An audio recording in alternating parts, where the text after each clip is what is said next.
அள்ள அள்ள குறையாதது அட்சய பாத்திரம். அது நமக்கு தெரியும், கேள்விப்பட்டிருக்கிறோம். ஆனால் போட போட நிரம்பாத ஒரு பாத்திரம் உண்டு. அது என்ன தெரியுமா? நம்மள பல பேர்கிட்ட அந்த பாத்திரம் உண்டு. அதுதான் பேராசை அப்படிங்கிற பாத்திரம். அதை நிறைவு செய்யவே முடியாது. பேராசையை பற்றி சுஃபி இலக்கியத்தில் ஒரு பிரபலமான கதை உண்டாம். அதை ஒரு பெரியவர் எடுத்து சொல்லியிருக்கிறார். ஒரு மன்னர் நகர்வலம் போயிட்டு இருக்கார். ஒரு பிச்சைக்காரன் மன்னர் எதிரில் வரான். பிச்சை போடுங்கிறான். என்னுடைய அமைதியை கெடுக்காதே போங்கிறார் மன்னர். அவன் சிரிக்கிறான். அரசே, உங்களுடைய அமைதி கெடக்கூடிய நிலையில் இருந்தா அதுக்கு பேர் அமைதியே கிடையாது அப்படின்னு நானா. எதிரில் நிற்கிறது வெறும் பிச்சைக்காரன் இல்லை, யோகி அப்படிங்கிறத மன்னர் புரிஞ்சுக்கிட்டார். துறவியே, உங்களுக்கு என்ன வேணும்னாலும் கேளுங்க, கொடுக்குறேன்னாராம். அந்த துறவி மறுபடியும் சிரிக்கிறார். அரசே, உங்களால் முடியாததையெல்லாம் கொடுக்க முடியும்னு சத்தியம் செய்யாதீங்க அப்படின்னார். மன்னருக்கு கோபம் வந்துட்டுது. என்ன இவர் இப்படி சொல்றாரு அப்படின்னு நினைச்சார். நகர்வலத்தை பாதியிலேயே நிறுத்தினார். வாங்க அரண்மனைக்குன்னார். துறவியை அழைச்சிக்கிட்டு அரண்மனைக்கு வந்துட்டார். துறவி தன்கிட்ட இருந்த பிச்சை பாத்திரத்தை நீட்டினார்.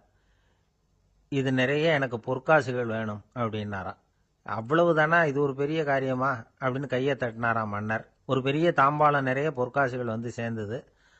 அதை அள்ளி போட்டார். போட போட அந்த பிச்சை பாத்திரம் நிரம்பவே இல்லை. பொற்காசுகள் போட போட அவ்வளவையும் உள்ள வாங்கிக்கிட்டே இருக்குது. அரசாங்க கஜானாவே காலி ஆயிட்டுது. மூட்டை மூட்டையா பொற்காசுகளை கொட்டி பார்த்துட்டாங்க. அது முழுங்கிக்கிட்டே இருக்குது. கடைசி வரைக்கும் அந்த பிச்சை பாத்திரம் நிரம்பவே இல்லை. அரசர்கிட்ட இருந்த கர்வம் போயிட்டுது. அப்படியே பொத்துன்னு துறவி காலில் விழுந்தார். அப்போ அந்த துறவி சொன்னாராம், மன்னா, இந்த பிச்சை பாத்திரத்தை உங்களால் மட்டும் இல்லை, வேற யாராலையும் நிரப்ப முடியாது. அதுக்கு என்ன காரணம்னா, இது சாதாரண பிச்சை பாத்திரம் இல்லை, பேராசைகளோட வாழ்ந்து செத்துப்போன ஒரு மனிதனின் மண்டை ஓடுது அப்படின்னாராம். பாருங்க, இதுதான் அந்த சுஃபி இலக்கிய கதை. செத்த பிறகும் நிறைவு இல்லைன்னா அது எப்பேற்பட்ட பேராசையா இருக்கும்னு யோசிச்சு பார்த்துங்க. நம்மால் ஒருத்தர் கல்யாணம் பண்ணிக்க பொண்ணு பார்த்துக்கிட்டு இருந்தார். அழகு, அறிவு, படிப்பு எதுவும் தேவையில்லை, பணம் மட்டும் இருந்தா போதும் அப்படின்னு பார்க்குறவங்க கிட்ட எல்லாம் சொல்லி வச்சார். ரொம்ப நாளைக்கு அப்புறம் ஒரு பணக்காரர் கிடைச்சார். அவர் சொன்னார், இதை பாருங்க, எனக்கு 20 வயசுல ஒரு மகள். அவளை நீங்க கல்யாணம் பண்ணிக்கிட்டா 2 லட்சம் பணம் கொடுப்பேன். 25 வயசுல ஒரு பொண்ணு. அவளை கல்யாணம் பண்ணிக்கிட்டா 2.5 லட்சம் தருவேன். 30 வயசுல ஒரு பொண்ணு இருக்கா. அவளை கல்யாணம் பண்ணிக்கிட்டா 3 லட்சம் தருவேன். என்ன சொல்ற அப்படின்னாராம்.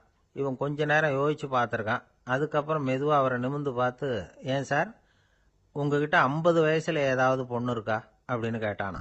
ஒரு தெருவில் சில சிறுவர்கள் விளையாடிக்கிட்டு இருந்தாங்க. ஏதோ ஒரு உயரமான கல்லை நடுத்தெருவில் வச்சு அதை சுற்றி சுற்றி ஓடி வந்துகிட்டு இருக்கிறாங்க. அது என்ன விளையாட்டோ அவங்களுக்கு தான் தெரியும். கொஞ்ச நேரம் அப்படி விளையாடிக்கிட்டு இருந்தவங்க விளையாடி முடிச்சதும் அந்த கல்லை நடுத்தெருவில் அப்படியே விட்டுட்டு அவங்கவுங்க வீட்டுக்கு ஓடி போட்டாங்க.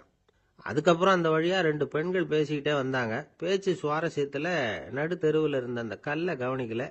காலில் இடிச்சுட்டுது, லேசா ரத்தம் வந்துட்டுது. வலி தாங்கலை. காலில் இடிச்சுக்கிட்ட பொண்ணு திட்ட ஆரம்பிச்சுட்டுது.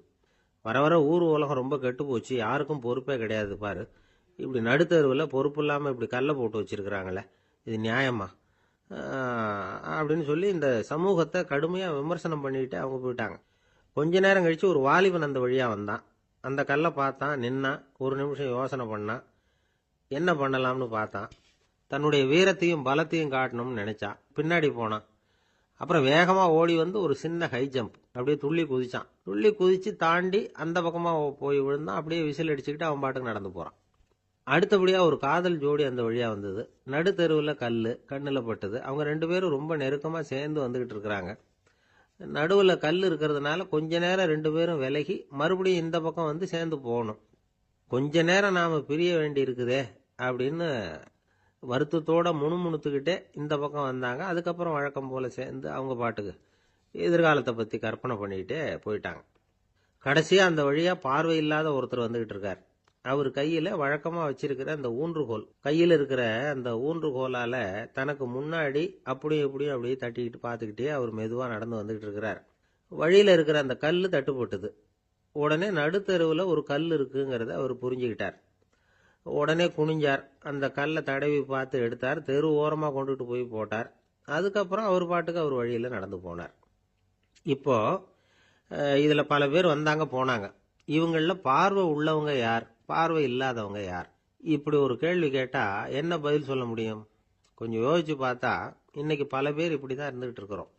ஒரு ஆள் பார்க்கறதுக்கு பெரிய மனுஷன் மாதிரி இருக்கார். ஒரு தெரு வழியாக நடந்து வந்துகிட்டு இருந்தார். இருட்டு நேரம். வழியில் ஒரு பெரிய கல் கிடந்தது, கருங்கல். பார்த்தார். கொஞ்ச நேரம் யோசிச்சார். போய் தூக்கி பார்த்தா ரொம்ப கனமாக இருந்தது. இன்னொரு ஆள் சேர்ந்தாதான் தூக்க முடியும். இவர் உடனே ரோட்டோரமாக போய் ஒரு மரத்தடியில் உட்காந்துக்கிட்டார். ரெண்டு பக்கமும் பார்த்துக்கிட்டே இருக்கார், யாராவது வர்றாங்களான்னு. கொஞ்ச நேரத்தில் ஒருத்தர் வந்தார், இவருக்கு தெரிஞ்சவர். என்னங்க இந்த நேரத்தில் இங்கே உட்காந்துருக்குறீங்கன்னு கேட்டார் அவர். அதோ அந்த கருங்கல் அப்படின்னு சுட்டி காட்டினார். ஓ, அதை தூக்கி ஓரமாக போடணுமா? வாங்க ரெண்டு பேரும் தூக்கலான்னார் வந்தவர். நான் அதுக்காக உட்காந்துருக்கலேன்னார் இவர். பின்ன வேற எதுக்காகன்னார் அவர். ஒரு மனுஷன் கருங்கல்லில் காலை இடிச்சுக்கிட்டான்னா எப்படி துள்ளுவான்னு பார்க்கணுங்கிறது எனக்கு ரொம்ப நாளாக ஒரு ஆசை. அதுக்காக தான் உட்காந்துருக்கிறேன் அப்படின்னாராம். ஒரு பெரியவர் உட்காந்துருக்கிறார். அவரை சுற்றி அவருடைய தோழர்கள் உட்காந்துருக்கிறாங்க. ஏதோ ஒரு முக்கியமான செய்தியை அவர் அவங்களுக்கு சொல்லிகிட்டு இருக்கிறார். அவங்களும் ஆர்வமாக கேட்டுக்கிட்டு இருக்கிறாங்க. இந்த சமயத்தில் யாரோ ஒரு ஆள் வேகமாக அங்கே வர்றார். வர்ற வேகத்திலேயே எனக்கு ஏதாவது உதவி செய்யுங்க அப்படின்னு கேட்டுக்கிட்டே வர்றார். கேட்கறது உதவி, ஆனால் குரல் மிரட்டுறது மாதிரி இருக்கு, அதட்டி கேட்கறது மாதிரி இருக்கு. இதை கேட்டதும் அந்த பெரியவர் ஆத்திரப்படலை, ஆனால் அவரை சுற்றி இருந்தவங்க ஆத்திரப்பட்டாங்க. இதை பெரியவர் கவனிச்சார். கொஞ்சம் அமைதியாக இருங்கன்னார். வந்தவரை கூப்பிட்டார். அவருக்கு சில பொருள்களை கொடுத்தார். என்னங்க இப்போ உங்களுக்கு மகிழ்ச்சி தானே அப்படின்னார். ஆ அப்படின்னு அலட்சியமாக அவர் சொல்கிறார். நான் உங்களை நல்ல முறையில் நடத்தினேன்னா அப்படின்னு கேட்குறாரு அவர் மறுபடியும். அதெல்லாம் ஒன்றும் இல்லை அப்படின்னு சொல்லி அவர் சொல்லிகிட்டு இருக்கிறாரு. குரலில் கடுமை குறையில. சுற்றி இருந்தவங்களால இதை பொறுத்துக்க முடியல. கோபத்தோடு அவரை நோக்கி நெருங்க ஆரம்பித்தாங்க. பெரியவர் அவங்களையெல்லாம் தடுத்து நிறுத்தினார். வந்தவரை வாங்க என்னோட அப்படின்னு சொல்லி அழைச்சிட்டு போனார். வீட்டுக்கு போனார். அங்கே போனதும் இன்னும் சில பொருள்களை எடுத்து அவர்கிட்ட கொடுத்தார். இப்போ திருப்தி தானே, நான் உங்ககிட்ட நல்ல முறையில் நடந்துக்கிட்டேனா அப்படின்னார். அவர் முகம் இப்போ தான் கொஞ்சம் மலர்ந்தது. ரொம்ப நன்றி, இறைவன் உங்கள் குடும்பத்துக்கு எல்லா நன்மைகளையும் செய்வான் அப்படின்னு சொன்னார். இதே வார்த்தைகளை என்னுடைய தோழர்கள்கிட்டே சொல்லிட்டீங்கன்னா அவங்க கோபம் தணிஞ்சிரும். வர முடியுமான்னார். கண்டிப்பாக வர்றேன் அப்படின்னாரு. மறுநாள் காலையில் அந்த இடத்துக்கு வந்தார். அதே மாதிரி சொல்லிவிட்டு அவர் போயிட்டார். தோழர்கள்லாம் ரொம்ப வியப்போடு பெரியவரை பார்த்தாங்க. அந்த பெரியவர் தான் நபிகள் நாயகம். அவர் சொன்னார், ஒருத்தன் ரொம்ப ஆசையாக ஒரு ஒட்டகத்தை வளர்த்துக்கிட்டு வந்தான். ஒரு நாள் அந்த ஒட்டகம் கயத்தை அறுத்துக்கிட்டு ஓடி போயிட்டுது. அக்கம் பக்கத்தில் இருக்கிறவங்கெல்லாம் அந்த ஒட்டகத்தை பிடிக்கிறதுக்கு முயற்சி பண்ணாங்க. அதை துரத்திக்கிட்டு ஓடினாங்க. ஒட்டகம் தாறுமாறாக ஓட ஆரம்பிச்சுது. இந்த சமயத்தில் ஒட்டகத்தை வளர்த்தவன் அங்கே ஓடி வந்தான். நீங்கள் அதை ஒன்றும் செய்ய வேணாம், விட்டுருங்க. அதோட சுபாவம் எனக்கு நல்லா தெரியும். அதை சுலபமாக என்னோட வழிக்கு கொண்டுட்டு வந்துட முடியும். நான் பார்த்துக்கிறேன், விட்டுருங்கோ அப்படின்னா. எல்லாரும் விலகி போயிட்டாங்க. இவன் என்ன செஞ்சான் தெரியுமா? கொஞ்சம் புல்லை கையில் எடுத்துக்கிட்டு அந்த ஒட்டகத்தை நெருங்கினான். அவ்வளவுதான். அது ஓடி இவன் காலடியில் உட்காந்துக்கிட்டது. செல்லமாக அதை அப்படியே தடவி கொடுத்தான். முதுகில் ஏறி உட்காந்துக்கிட்டான். அது பாட்டுக்கு சாதுவாக நடந்து போகுது. இந்த கதையை நபிகள் நாயகம் தம்முடைய தோழர்களுக்கு சொல்கிறார். ஒட்டகத்தை மட்டும் இல்லை, சில மனிதர்களையும் கூட சில விதத்தில் அணுகிதான் அவர்களை சீர்திருத்த வேண்டியிருக்குது அப்படிங்கிறத அவங்களுக்கு உணர்த்தினார். இது ஒரு அழகான உளவியல் அணுகுமுறை. சில குடும்ப தலைவர்கள் கூட இந்த ஒட்டகம் மாதிரி நடந்துகிறது உண்டு. அப்புறம் அடங்கி போகிறதும் உண்டு. ஒரு குடும்ப தலைவர் காலையில் எழுந்திரிச்சதுலேருந்து சத்தம் போட்டு கத்திக்கிட்டு இருப்பார். பக்கத்தில் இருந்தவங்கெல்லாம் ஓடி போய் சமாதானம் பண்ணி பார்த்தாங்க. அவர் ஓயறது மாதிரி தெரியல. கடைசியில் அவர் மனைவி வந்தாங்க. நீங்கள் எல்லாம் விலகி போயிடுங்க, அவர் சுபாவம் எனக்கு தெரியும், நான் பார்த்துக்கிறேன் அப்படின்னாங்க. சரின்னு எல்லாரும் போயிட்டாங்க. சாயந்தரமாக பார்க்குறாங்க, அவர் சத்தம் இல்லாமல் ஒரு மூலையில் உட்காந்துருக்கிறார். ரொம்ப சாதுவா. ஆச்சரியமாக இருந்தது. என்னம்மா பண்ணீங்கன்னு கேட்டாங்க. அது ஒன்றும் இல்லைங்க, ஒரு வேளை சாப்பாட்டை நிறுத்தினேன், பட்னி போட்டேன், அவ்வளவுதான் அப்படின்னாங்க அந்த அம்மா. இந்த உலகத்தில் எவ்வளவோ உயிரினங்கள் இருக்கு. ஒவ்வொன்றும் ஒவ்வொரு விதமாக சண்டை போடுது. இப்போ 2 மாடு சண்டை போட்டுக்குதுன்னு வச்சுங்க, என்ன பண்ணும்? 2 முட்டிக்கும். அதுக்கு சண்டை போடுறதுக்கு ஆயுதமாக உபயோகப்படுறது அதோட கொம்பு. 2 சேவல் சண்டை போட்டுக்குதுன்னு வச்சுங்க, அதுக்கு ஆயுதமாக உபயோகப்படுறது அதோட கால் நகம். காலால் தான் அது ஒன்றோட ஒன்று சண்டை போட்டுக்கும். ஆனால் 2 மனுஷன் சண்டை போட்டுக்கிறான்னு வச்சுங்க, இவன் இன்னதை தான் ஆயுதமாக உபயோகப்படுத்துவான்னு குறிப்பிட்டு சொல்ல முடியாது. கல்லை எடுப்பான், கத்தி எடுப்பான், துப்பாக்கி எடுப்பான், என்ன வேணாலும் பண்ணுவான். வாயால் திட்டுவான், கையால் அடிப்பான், காலால் உதைப்பான், சகலகலா வல்லவன். விலங்குகள்லாம் பொதுவாக வாயை சாப்பிட்றதுக்கு மட்டும்தான் உபயோகப்படுத்துது. ஆனால் இவனுக்கு சாப்பிட்றதுக்கும் அதுதான், சாப்பிட்டு விட்டு திட்டுறதுக்கும் அதுதான். ஆனால் ஒரு விஷயத்தில் மட்டும் கெட்டிக்கிறேன். அதாவது நாம் சண்டை போட்டுக்கிட்டாலும் பரவாயில்லை, கோழிகள் சண்டை போடாமல் இருக்கணும் அப்படின்னு ஆசைப்படுறான். எதுக்காக? கோழிகள் சண்டை போடாமல் இருந்தால் நிறைய முட்டைகள் போடுமா, அதுக்காக தான் இந்த அக்கறை. கோழி பண்ணை வச்சிருக்கிறவங்களுக்கு இது ஒரு பெரிய பிரச்சனை. அதாவது பண்ணையில் இருக்கிற கோழிகளுக்குள்ள அடிக்கடி சண்டை வந்துடும். அதனால் முட்டை உற்பத்தி குறைஞ்சிரும். சரி, இதுக்கு என்ன பண்ணுறது? பண்ணையில் போய் உட்காந்துக்கிட்டு தினமும் பஞ்சாயத்து பேசிகிட்டு இருக்க முடியுமா? அமெரிக்காவில் கோழி பண்ணை வச்சிருக்கிற ஒருத்தர் இதை பற்றி யோசனை பண்ணி பார்த்தாராம். ஒரு வழியையும் கண்டுபிடிச்சிருக்கார். கோழிக்கெல்லாம் மூக்கு கண்ணாடி மாட்டி விட்டுட்டோம்னா அது சண்டை போடுற குணம் குறைஞ்சிரும், முட்டை அதிகமாகிடும். அந்த கண்ணாடியில் உள்ள லென்ஸு சிவப்பு நிறத்தில் இருக்கணும், அவ்வளவுதான் அப்படின்னு அவர் கண்டுபிடிச்சாராம். இது ஏற்கனவே நடைமுறையில் கண்டுபிடிக்கப்பட்ட ஒரு விஷயம். ஆனால் எல்லா கோழிக்கும் சிவப்பு மூக்கு கண்ணாடி எப்படி மாட்டி விடுறது? அப்படியே மாட்டி விட்டாலும் அது நழுவாமல் இருக்கணுமே. இப்போ நாமெல்லாம் நடு விரலால் மூக்கு கண்ணாடி நடுவில் தொட்டு அப்படி ஸ்டைலாக சரி பண்ணிக்கிறோம். அது மாதிரி கோழி எப்படி சரி பண்ணிக்கும்? இதுதான் பிரச்சனை. இதுக்கு அவர் என்ன வழி கண்டுபிடிச்சாருன்னா, கோழிக்கெல்லாம் மூக்கு கண்ணாடிக்கு பதிலாக விழியொட்டு வில்லைகள், கான்டாக்ட் லென்ஸ், அதை பொருத்தி விட்டா என்ன அப்படின்னு யோசனை பண்ணார். அதே மாதிரி பண்ணார். அதே மாதிரி செஞ்சு பார்த்தார், வெற்றி. அதுக்கப்புறம் கோழியெல்லாம் சண்டை போட்டுக்கலையாம், சமாதான பிரியர்கள் ஆகிட்டு தான். கோழிகளுக்கு இயல்பாகவே சண்டை போடுற குணம் உண்டு. ஆனால் அதோட கண்ணுக்கு பார்க்குற பொருள்லாம் ரோஜா நிறத்துலையோ அல்லது இன்னும் சொல்ல போனால் அழுத்தமான சிவப்பு நிறத்துலையோ தெரிஞ்சதுன்னா சண்டை போடுற குணம் குறைஞ்சிருதான். அந்த சமயத்தில் அது அதிகமாகவும் முட்டையிட ஆரம்பிச்சுடுதான். அதே நேரத்தில் இறை எடுக்கிறத கூட குறைச்சிக்குதான். இது ஏன் இப்படி பண்ணுதுங்கிறது விஞ்ஞானிகளுக்கு இன்னமும் புரியலையா. எப்படியோ அமெரிக்க கோழிகள்லாம் கான்டாக்ட் லென்ஸ் பொருத்திக்க ஆரம்பிச்சாச்சு. கோழி கழுத்தை பிடிச்சிக்கிட்டு ஒரு சில வினாடிகளில் அதை பொருத்தி விடுறாங்களாம். கோழியோட ஆயுள் பூரா அது அப்படியே இருக்குமா. பண்ணையில் முட்டை உற்பத்தி குறைஞ்சா இது மாதிரி விஞ்ஞானபூர்வமாக பரிகாரம் தேடுறது தான் நல்லது. நமக்கு வேண்டியப்பட்ட ஒருத்தர், அவர் ஒரு கோழி பண்ணை வச்சுருந்தார். அந்த பண்ணையில் பாதி கோழி திடீர்னு செத்து போச்சு. உடனே ஒரு கால்நடை மருத்துவர்கிட்ட போக வேண்டியது தானே. அங்கே போகல. உள்ளூரில் மந்திரம் பண்ணிகிட்டு இருந்த ஒரு சாமியார்கிட்ட போனார். அவர் காலில் விழுந்தார். சாமி, என் பண்ணையில் பாதி கோழி செத்து போட்டுதுன்னார். சாமியார் யோசனை பண்ணார். சரி, பண்ணையில் வாசப்படி கிழக்கு பக்கமாக வச்சிருக்கியா மேற்கு பக்கமாக வச்சிருக்கியான்னு கேட்டார். கிழக்கு பக்கமாக இருக்குன்னார் அவர். அதுதான் தப்பு, மேற்கு பக்கமாக அதை மாற்று, சரியாக போடும்னாராம். அதே போல் இவர் போய் மாற்றிவிட்டார். அப்பவும் பாதி செத்து போச்சு. மறுபடியும் சொன்னார், சாமி மறுபடியும் பாதி கோழி செத்து போட்டுதேன்னார்.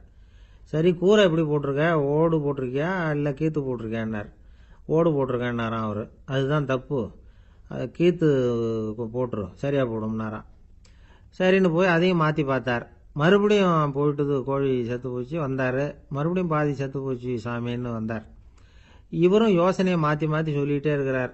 இப்படி அவரும் மாற்றி மாற்றி பார்த்தார். 6வது தடவையாக அவரை தேடிட்டு வந்தார்.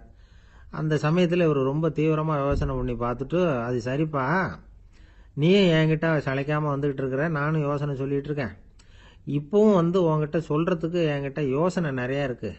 ஆனால் சோதிக்கிறதுக்கு உங்ககிட்ட கோழி இல்லையே, என்ன பண்ணுறது அப்படின்னாராம் இவர். வங்க நாவலாசிரியர் சரத் சந்திரர் ஒரு நண்பர் அவர்கிட்ட வந்தார். வழக்கமா எல்லா எழுத்தாளர்கள்கிட்டையும் கேட்குற ஒரு கேள்வியை கேட்டார். நீங்க எழுத்துத்துறைக்கு வந்தது எப்படி? இதுதான் கேள்வி. அதை தெரிஞ்சு என்ன பிரயோஜனம்னார் சரத் சந்திரர். சும்மா சொல்லுங்களேன், தெரிஞ்சுக்கிறேன் அப்படின்னார் வந்தவர். சரி சொல்றேன்னு ஆரம்பிச்சார். நான் ரங்கூன்ல வேலை பார்த்துக்கிட்டு இருந்தேன். சம்பளம் பத்தல. வேலையும் பார்த்துக்கிட்டு ஒரு பலசரக்கு கடை வைக்கலாம்னு நினைச்சேன். என்னால் மளிகை கடை வச்சு சரியாக நடத்த முடியுமாங்கிற சந்தேகம் என் மனைவிக்கு. அதை சோதனை பண்ணி பார்க்கணுங்கிறதுக்காக சில பொருள்களின் அளவு, அதோட விலை, இப்படி சிலதை சொல்லி எல்லாத்தையும் மனக்கணக்காக கூட்டி போட சொன்னாங்க. என்னால் சரியாக கூட்டி சொல்ல முடியல. உங்களால் மளிகை கடை நடத்த முடியாதுன்னு சொல்லிவிட்டாங்க. உடனே என்ன பண்ணுறது, வேற வழி இல்லை, கதை எழுத ஆரம்பிச்சிட்டேன் அப்படின்னார். கேட்டவருக்கு சிரிப்பு வந்துட்டு தான். சரத் சந்திரர் ஒரு பக்கம் சீரியஸான நாவல்கள், சிறுகதைகள் எழுதியிருந்தாலும் அவருடைய இன்னொரு பக்கம் வேற விதம். நண்பர்கள் கிட்ட பேசும்பொழுதும் சரி, அவர்களுக்கு கடிதங்கள் எழுதும் போதும் சரி, கேலியும் கிண்டலும் நகைச்சுவை உணர்வும் அதிகமாக இருக்கும். காந்திஜி ஒரு சமயம் கல்கத்தாவுக்கு வந்திருந்தார். தேசபக்தர்கள் பல பேர் அவர்கிட்ட பேசிக்கிட்டு இருந்தாங்க. அப்போ சரத் சந்திரரும் அங்க இருந்தார். கிரண் சங்கர் ராய் அப்படிங்கிறவரும் அங்க இருந்தார். அவர் சொன்னாராம், காந்திஜியோட பழகிய முதல் வங்காளி நான் தான். போயர் யுத்த காலத்துல இவர் லண்டனுக்கு வந்திருந்தப்போ என்கிட்ட தான் வங்காள மொழி கத்துக்கிட்டார் அப்படின்னாராம். உடனே சரத் சந்திரர் காந்திஜியை பார்த்து, இவர் உங்களுக்கு வங்காள மொழி கத்து கொடுத்தது உண்மைதானா அப்படின்னாராம். ஆமான்னாராம் காந்தி. அதனால தான் உங்களால வங்காள மொழி கத்துக்க முடியல அப்படின்னாராம். எல்லாரும் சிரிச்சாங்களாம். சரத் சந்திரர் சாம்தாபேர் அப்படிங்கிற கிராமத்துல தங்கியிருந்தார். ஒரு இலக்கிய நிகழ்ச்சியில கலந்துக்கிறதுக்காக. அதுக்காக ஒரு கல்கத்தாவுக்கு போக வேண்டிய சூழ்நிலை. அதுக்காக புறப்பட்டார். அந்த சமயத்துல பின்னாடி இருந்து யாரோ அவரை கூப்பிட்டாங்க. இப்படி கூப்பிட்டவரை பார்த்து இன்னொருத்தர் யாரோ அதட்டி இருக்கிறாங்க. போகிறவரை ஏன் இப்படி கூப்பிடுறீங்க அப்படின்னு. ஏன் கூப்பிட்டா என்னன்னு கேட்டிருக்கார் சரத் சந்திரர். புறப்படுறவங்கள பின்னாடி இருந்து கூப்பிடுறது அபசகுனம், போற இடத்துல ஏதாவது ஆபத்து வரலாம் அப்படின்னு அதுக்கு விளக்கம் கொடுத்திருக்கிறார் அவர். உடனே சரத் சந்திரர் சொன்னாராம், இதோ இவங்க என்ன இலக்கிய கூட்டத்துக்கு அழைச்சிட்டு போறாங்களே, இதை விட வேற என்ன ஆபத்து வந்துட போகுது அப்படின்னாராம். இப்படி சரத் சந்திரருக்கு இயல்பாவே நகைச்சுவை உணர்வு உண்டு. அவருடைய நண்பர் ஒருத்தர் வீட்டுக்கு கூப்பிட்டு இருந்தார். அங்க ஒரு கச்சேரிக்கு ஏற்பாடு பண்ணியிருந்தாங்க. சரத் சந்திரருக்கு இயல்பாவே கச்சேரியில நீண்ட ஆலோசனையெல்லாம் கேட்கறதுக்கு பொறுமை இருக்காது. அதனால மெதுவா பாட போறவர் எப்படி அப்படின்னு கேட்டிருக்கார். அவருக்கு ரொம்ப நல்லா பாட தெரியும் அப்படின்னு சொல்லியிருக்கிறாங்க. அதுக்கு சரத் சந்திரர், பாட தெரியுங்கிறது சரி, பாட்டை நிறுத்த தெரியுமா அதை சொல்லுங்க முதல்ல அப்படின்னாராம். என்னுடைய நண்பர் ஒருத்தர் ஆழ்ந்த சிந்தனையில் இருந்தார். என்ன யோசனை பண்றீங்கன்னு கேட்டேன். தலைவர் ஆகணும்னு பார்க்குறேன், அதுதான் என்ன வழின்னு யோசிச்சுக்கிட்டு இருக்கேன்னார். நான் கூட அது மாதிரி யோசிச்சு பார்த்தேன். அதுக்கப்புறம் அந்த யோசனையை கை விட்டுட்டேன் அப்படின்னோம். ஏன்னு கேட்டார். அதுக்கான தகுதிகள் நமக்கு இல்லைங்கிறது புரியுது. அது நமக்கு புரியறத விட நம்ம விட மற்றவங்களுக்கு நல்லா புரிஞ்சு போச்சு. அதனால பேசாம கம்முன்னு இருந்துடுறது தான் நல்லது அப்படின்னோம். தலைவர் ஆகிறதுக்கு தகுதிகள் வேற உண்டோ அப்படின்னு கேட்டார். அவர் யதார்த்தமாக தான் கேட்குறார். நாங்கள் உடனே எங்ககிட்ட இருந்த ஒரு புஸ்தகத்தை எடுத்து அவர்கிட்ட கொடுத்தோம். படித்து பாருங்கன்னு. தலைவர் ஆகிறதுக்கு என்ன வழி அப்படிங்கிறத பற்றி அதில் போட்டிருக்கிறாங்க. முதல் வழி என்ன தெரியுமா? ஒரு 4 பேர் முன்னாடி இல்லைன்னா ஒரு கூட்டத்துக்கு முன்னாடி நீங்கள் பேச போறீங்க. அப்போ எப்படி ஆரம்பிக்கணும்னா, உண்மையான புகழ்ச்சி, நேர்மையான பாராட்டு, இதோடு ஆரம்பிக்கணும். எடுத்ததுமே அது சரியில்லை இது சரியில்லைன்னு பேசிகிட்டு இருக்கக்கூடாது. மக்களை பார்த்து நீங்கள் தான் தப்பு பண்ணிவிட்டீங்க அப்படின்னு நேரடியாக சொல்லக்கூடாது. தவறு இருந்தாலும் அதை மறைமுகமாக ஏதாவது கதை சொல்லி அதிலிருந்து அவங்க புரிஞ்சுக்கிற மாதிரி செய்யணும். அடுத்தவங்க பண்ண தப்பு என்னன்னு அலசறதுக்கு முன்னாடி நீங்கள் பண்ணின தப்பு என்னங்கிறத பற்றியே பேசுங்க. எதுக்கும் நேரடியாக உத்தரவு போட்டுக்கிட்டு இருக்கக்கூடாது.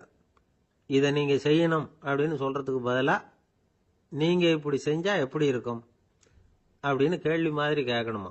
இப்படி கேட்டால் அது உத்தரவு மாதிரி தெரியாதான். அடுத்தவங்க மரியாதையை காப்பாற்றுறது மாதிரி பேசணுமா. உங்கள் பேச்சு இன்னொருத்தரை அவமானப்படுத்துறது மாதிரி இருக்கக்கூடாதான். ஏண்டா இவங்கிட்ட போய் மாட்டிக்கிட்டோம்னு யாரும் நினைச்சிடக்கூடாது. ஒவ்வொரு சின்ன வளர்ச்சியையும் பாராட்டணும். வெற்றி சாதாரணமாக இருந்தாலும் பாராட்டாமல் இருந்துடக்கூடாது. பாராட்டும் பொழுது தாராளமாக இருக்கணும். குறை சொல்லும் பொழுது கவனமாக இருக்கணும். வாய்க்கு வந்தபடி பேசிவிட்டா அதுக்கப்புறம் வகையாக மாட்டிக்கிட்டு முழிக்க வேண்டியிருக்கும். நீங்கள் பேசுறது இன்னொருத்தருக்கு ஒரு கௌரவத்தையும் மரியாதையும் உண்டு பண்ணுறது மாதிரி இருக்கணும். நீங்கள் பேசுறது அடுத்தவங்களுக்கு இருக்கிற கொஞ்ச நெஞ்ச மரியாதையும் எடுத்து விடுறது மாதிரி இருக்கக்கூடாது. உங்கள் பேச்சை கேட்டால் கேட்குறவங்களுக்கு ஒரு ஊக்கம் வரணும், உற்சாகம் வரணும். தவறு எதுவாக இருந்தாலும் அதை சுலபமாக திருத்திக்கலாம், சரி பண்ணிக்கலாங்கிறது மாதிரி இருக்கணும் உங்கள் பேச்சு. அடுத்தவங்களை சந்தோஷப்படுத்துங்க. உங்கள் யோசனையை கேட்டு நடந்துக்கிறதுனால அந்த சந்தோஷம் அவங்களுக்கு கிடைக்கணும். இந்த தகுதியெல்லாம் உங்ககிட்ட இருந்தால் நீங்கள் ஒரு சிறந்த தலைவராகலாம் அப்படின்னு அந்த புஸ்தகத்தில் போட்டிருக்குது.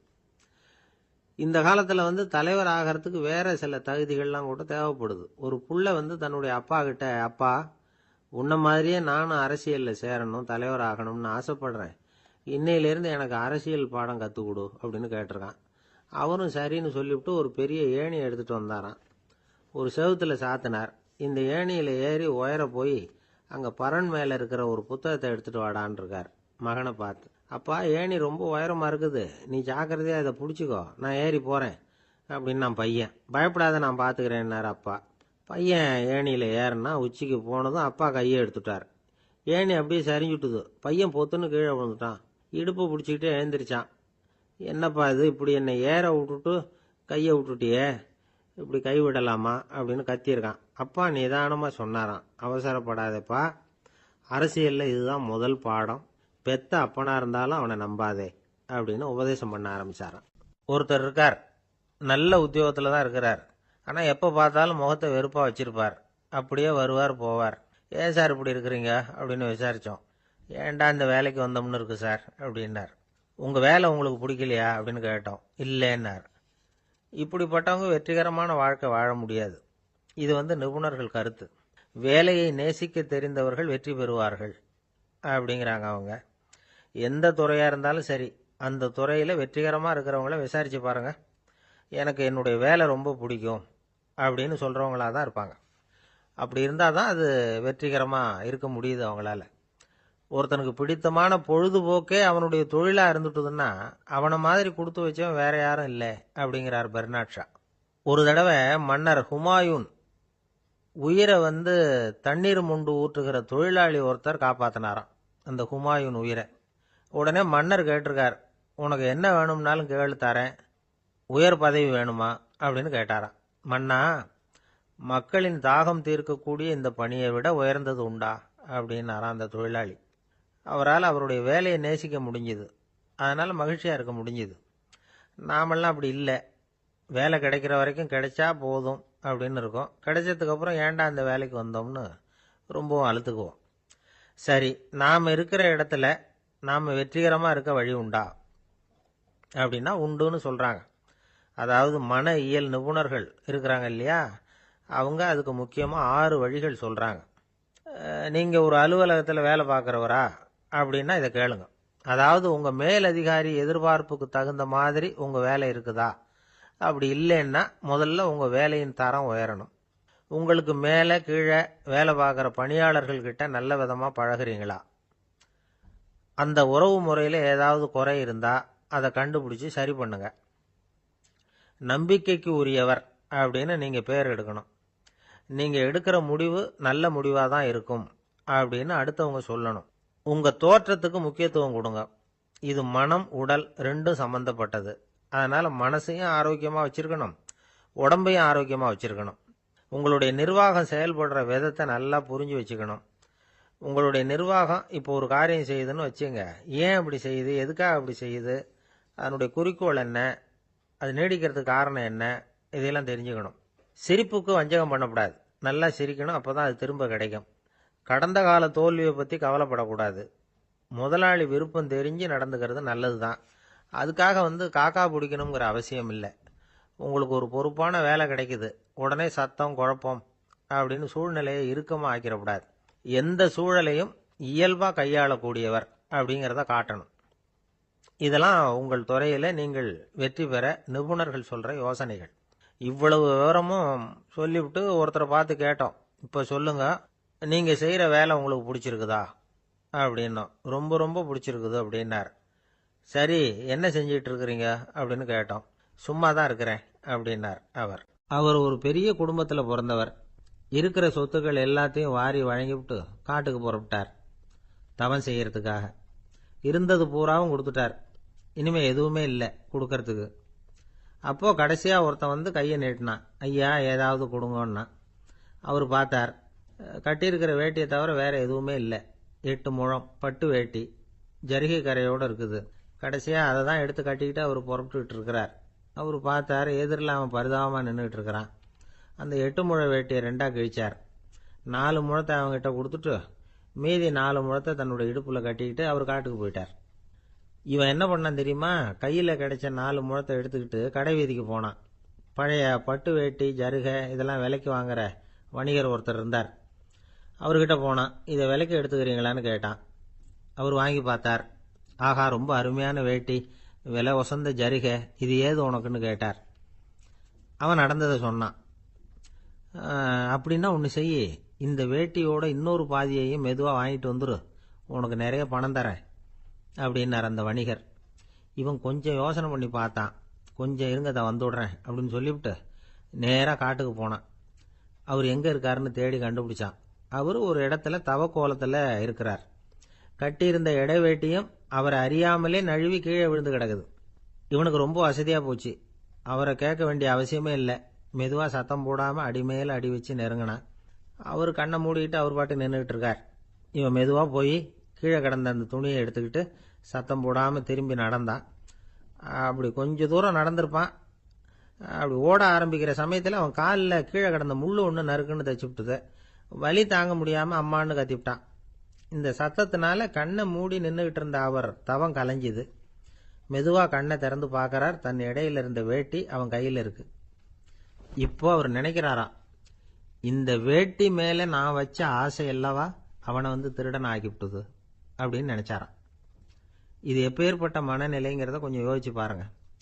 தான் ஒரு பொருள் மேல வைத்த பற்று இன்னொரு மனிதன் திருடனா ஆகிறதுக்கு காரணம் ஆயிட்டுதே அப்படின்னு நினைக்கிறார்.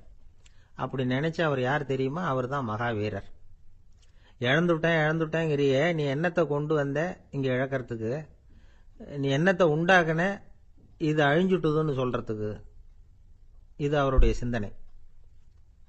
இன்னைக்கு நம்ம சிந்தனையெல்லாம் வேற மாதிரி இருக்குது. ஒருத்தன் நடுத்தெருவில் உட்காந்து அழுதுகிட்டு இருந்தான். அந்த வழியா வந்தவர் கேட்டார், ஏன்ப்பா அழற அப்படின்னு கேட்டார். 5 ரூபா சார், இந்த இடத்துல விழுந்துட்டுது, ரொம்ப நேரமா தேடுறேன், கிடைக்காது போல இருக்கு அப்படின்னா. எப்போ தொலைஞ்சுது அப்படின்னு கேட்டார். அது எனக்கு தெரியாது சார், பணத்தை தொலைச்சவன் தேடி பார்த்துட்டு போயிட்டான், நான் அவனுக்கு பின்னாடி தேட வந்தவன் அப்படின்னு சொல்லிவிட்டு மறுபடியும் தேட ஆரம்பிச்சானா. அமெரிக்க ஜனாதிபதி ஆப்ரஹாம் லிங்கன் ஒரு நாள் தன்னோட கோச்சு வண்டியில தலைநகரான வாஷிங்டனுக்கு போயிட்டு இருக்கிறார். கோச்சு வண்டி ஒரு சாலையில போயிட்டு இருக்கு. அந்த சாலைக்கு ஒரு பக்கத்துல பயங்கரமான சதுப்பு நிலம். சதுப்பு நிலம்னா அது புதைகுழி, புதை மணல்ங்கிறோம்ல, அது மாதிரி. அந்த சதுப்பு நிலத்துல யாராவது மாட்டிக்கிட்டா அவ்வளவுதான், ஆளை கொஞ்சம் கொஞ்சமா உள்ள அமுக்கிவிடும். தப்பிச்சு கரையேறது கஷ்டம். அப்படிப்பட்ட நிலம் அது. ஆப்ரஹாம் லிங்கன் ஏதோ ஒரு முக்கியமான அரசாங்க வேலையா போயிட்டு திரும்பி வந்துகிட்டு இருக்கிறார். அதனால அந்த சமயத்துல அவர் விலை உசந்த ஆடைகளை அணிஞ்சிருக்கிறார். அப்படி அவர் அந்த கோச்சு வண்டியில வந்துகிட்டு இருக்கிறாரு. அந்த சமயத்துல ஒரு காட்சி அவர் கண்ணுல பட்டுட்டுது. என்ன தெரியுமா? ரோட்டுக்கு பக்கத்துல இருந்த சதுப்பு நிலத்துல ஒரு இளம் பன்றிக்குட்டி சிக்கிக்கிட்டு தவிச்சுக்கிட்டு இருக்குது. பரிதாபமா கத்திக்கிட்டு இருக்குது. அதை பார்த்தார் லிங்கன். அவருக்கு என்ன மாதிரி ஆயிட்டுது. உடனே வண்டியை நிறுத்த சொன்னார். கீழே இறங்கினார். தன்னோட விலை உசந்த ஆடைகளை பத்தி லட்சியம் பண்ணவே இல்லை. தனக்கே ஆபத்து வரலாம்ங்கிறத பத்தியும் கவலைப்படல. தான் ஒரு குடியரசுத் தலைவருங்கிறத பத்தியும் அவர் நினைச்சு பார்க்கல. நேரம் அந்த சதுப்பு நிலம் பக்கமா போனாரு. அந்த சேத்துல இறங்கி பன்றிக்குட்டியை காப்பாத்தி கரைக்கு கொண்டுட்டு வந்து சேர்த்துட்டார். அதுக்கப்புறம் நிம்மதியா கோச்சு வண்டியில ஏறி வெள்ள மாளிகைக்கு வந்து சேர்ந்தார். ட்ரெஸ், உடம்பு பூரா சேறு சகதி. பார்க்குறவங்களுக்கெல்லாம் ஆச்சரியமா போச்சு. அவங்களுக்கு ஒன்றும் புரியல.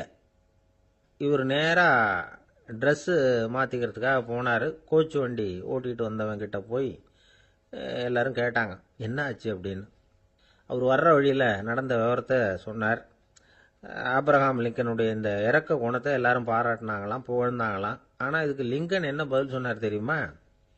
தயவு பண்ணி இந்த புகழ்ச்சியான பேச்சையெல்லாம் ஒதுக்குங்க, அதெல்லாம் வேணாம். அந்த சின்ன பிராணி சகதியில் மாட்டிக்கிட்டு துடிச்சிக்கிட்டு இருந்தது, அதை பார்த்தேன். உடனே என்னுடைய இதயத்தில் ஒரு முள்ளு தைச்சது மாதிரி ஒரு உணர்வு. அந்த முள்ளை பிடுங்கி எறிஞ்சேன், அவ்வளவுதான். உண்மையில் அந்த பிராணிக்கு நான் உதவினேங்கிறத விட எனக்கு ஏற்பட்ட இன்னலை போக்கிட்டேன் அப்படிங்கிறது தான் உண்மை. அதுதான் பொருத்தம். அப்படி இருக்கிறப்போ இதில் புகழறதுக்கு என்ன இருக்குது அப்படின்னாராம் ஆப்ரஹாம் லிங்கன். எவ்வளவு யதார்த்தமான வார்த்தைகள் பாருங்க. இந்த காலத்தில் நம்மளையும் பல பேர் அப்படி உண்டு. நீச்சல் தெரியாத ஒரு ஆள் தண்ணியில் இறங்கிட்டான். தண்ணி ஆழம்ங்கிறது அப்புறமா தான் தெரிஞ்சுது. தத்தளிக்க ஆரம்பிச்சுட்டான். வாழ்னு கத்துறான். கரையில் நின்றுட்டு இருந்த ஒருத்தர் இதை பார்த்தார். உடனே அவருக்கு இதயத்தில் முள்ளு தைச்சது மாதிரி ஒரு உணர்வு. உடனே குபீர்னு தண்ணியில் பாஞ்சார். அவரை காப்பாற்றி கரைக்கு கொண்டுட்டு வந்து சேர்த்தார். இதை பார்த்துக்கிட்டு இருந்த இன்னொருத்தர் காப்பாற்றின அந்த ஆளை பாராட்டி புகழ்ந்தார். என்ன புகழாதீங்க சார் அப்படின்னார் அவர். ஏன்னு கேட்டார் இவர். நான் அந்த ஆளை ஏன் காப்பாற்றினேன் தெரியுமா? அவன் நேத்திக்கு என்கிட்ட 300 ரூபா கடன் வாங்கியிருக்கிறான். இவன் தண்ணியில போட்டான்னா நான் கொடுத்த கடனும் தண்ணியில போடும். அதனால தான் விழுந்து காப்பாத்தினேன் அப்படின்னா அந்த ஆள். ஒரு இலக்கிய கூட்டம் ஏற்பாடு பண்ணியிருக்கிறோம், நீங்க அவசியம் வந்து அதில் பேசணும் அப்படின்னு கேட்டுக்கிட்டார் ஒருத்தர். வேணாங்க, 4 பேருக்கு முன்னாடி வந்து நிற்கிறதுனா எனக்கு ரொம்ப கூச்சமா இருக்கும் அப்படின்னாரு இவர்.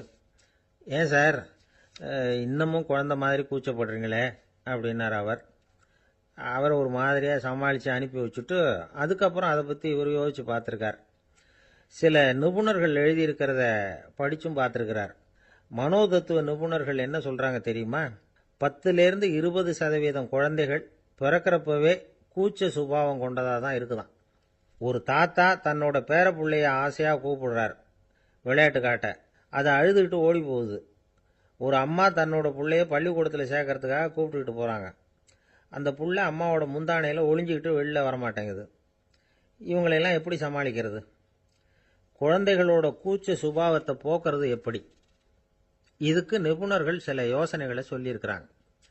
மற்றவங்களுக்கு முன்னாடி என் பையனுக்கு கூச்சம் ரொம்ப அதிகம் சார், மற்றவங்க பார்த்தா ரொம்ப வெக்கப்படுறான், இப்படி சொல்கிற அப்பாக்கள் உண்டு. என் பையன் புது மனுஷால பார்த்தா அட்டையாக ஒட்டிக்குவான் சார் அப்படின்னு சொல்கிற அப்பாக்களும் உண்டு. இப்படிலாம் குழந்தைகளுக்கு வந்து முத்திரை குத்துறது ரொம்ப தப்பான்.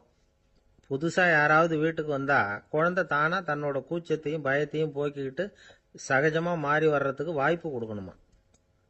ஒரு கூட்டத்துக்கோ அல்லது சொந்தக்காரங்க கல்யாணத்துக்கோ குழந்தைய அழைச்சிட்டு போகிறீங்க, அங்கே போய் கட்டாயப்படுத்தி குழந்தைய மற்றவங்க கிட்ட பேச சொல்லக்கூடாது. சில சமயம் குழந்தை தானாக தன்னுடைய கூச்ச சுபாவத்தை விட்டு பேசுறதுக்கு முன் வந்தால் அதை பாராட்டணும். குழந்தை கலகலப்பு இல்லாமல் மௌனமாக இருந்ததுன்னா அதையும் கண்டுக்கக்கூடாது. குழந்தை பேச ஆரம்பித்தா அதை ஆர்வத்தோடு கவனிக்க தெரியணும். கலந்து உரையாடுற பழக்கத்தை வீட்லேயே ஆரம்பிக்கலாம். கேட்டதுக்கு பதில் சொல் அப்படின்னு நீங்கள் அதிகாரம் பண்ணிகிட்டு இருக்கக்கூடாது. அது வந்து குழந்தைக்கு பேசுகிற சந்தர்ப்பத்தை குறைச்சிருமா. இப்போ நாம் அதிகாரம் பண்ணால் கேலி செய்கிற பழக்கம் குழந்தைகளை வந்து ரொம்ப பாதிச்சிருமா. பெரியவங்களானதுக்கு அப்புறமும் சில பேர் கூச்சத்தோடவும் பயத்தோடவும் இருக்கிறதுக்கு இதுதான் காரணம். சின்ன வயசில் அவங்கெல்லாம் ஏதாவது கேலிக்கு ஆளாகி இருப்பாங்க. 2வது குழந்தை மூத்த குழந்தைய வந்து கேலிக்கு ஆளாகிற சந்தர்ப்பங்களை கண்டு கேலி பண்ணினா அது இளம் நெஞ்சங்களை விட்டு நீங்கிறதே இல்லையா. எப்பவும் குழந்தையோட நடை உடை பாவனைகளை பற்றி சொல்லிக்கிட்டே இருக்கக்கூடாதான்.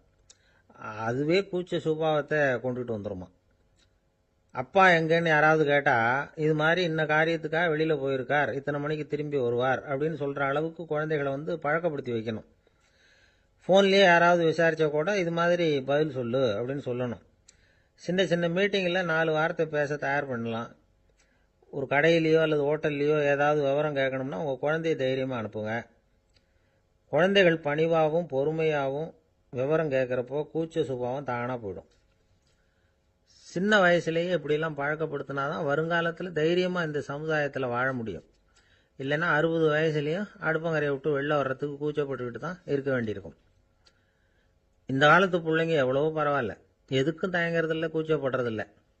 ஒரு அம்மா அடுப்பங்கரையிலேருந்து சத்தம் போட்டாங்க, டேய் ராமு, தயவு பண்ணி அந்த டிவியை நிறுத்துறா, அந்த பெண்ணோட குரல் மகா மோசம், அடுப்பங்கரையில் இருக்கிற என்னாலேயே அதை சகிச்சிக்க முடியல அப்படின்னாங்களாம்.